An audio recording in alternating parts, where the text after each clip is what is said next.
Hello दोस्तों, नमस्कार। मैं हूँ जयंती भाई, स्वागत करती हूँ अपने यूट्यूब चैनल पे आप सभी का। और एक बहुत ही प्यारा देवी जी का गीत लेके आए, कैसे लगेगा कमेंट में जरूर बताना। गलियाँ के गलियाँ फिराई हो मलिनिया हो के करे घरवाना, मैया ली हली बसेरवा की के करे घरवाना, मैया ली हली बसेरवा की के करे घरवाना। गलियाँ के गलियाँ गलियाँ के गलियाँ फिराई हो मलिनिया की के करे घरवाना, मैया ली हली बसेरवा की के करे घरवाना, मैया ली हली बसेरवा की के करे घरवाना।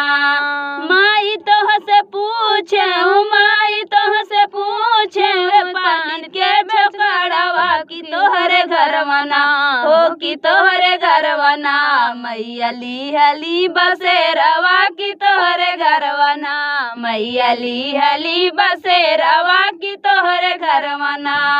गलियाँ के गलियाँ गलियाँ के गलियाँ फिराई हो मलिनिया हो के करे घरवाना हो की के करे घरवाना, मैया ली हली बसेरवा की के करे घरवाना, मैया ली हली बसेरवा की के करे घरवाना।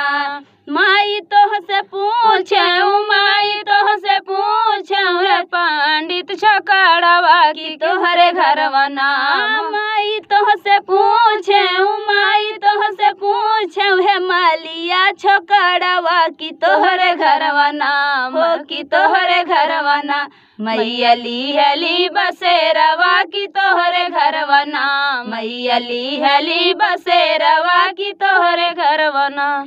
गलियाँ की गलियाँ गलियाँ की गलियाँ फिरे हो मलिनिया की के करे घरवाना हो की के करे घरवाना, मैया ली हली बसेरवा की के करे घरवाना, मैया ली हली बसेरवा की के करे घरवाना।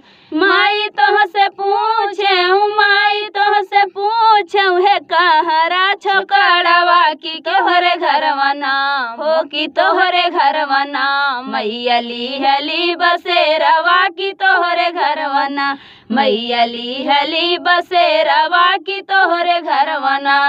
गलियाँ की गलियाँ गलियाँ की गलियाँ फिरे हो मलिनिया की के करे घरवाना हो की के करे घरवाना, मैया ली हली बसेरवा की के करे घरवाना, मैया ली हली बसेरवा की के करे घरवाना।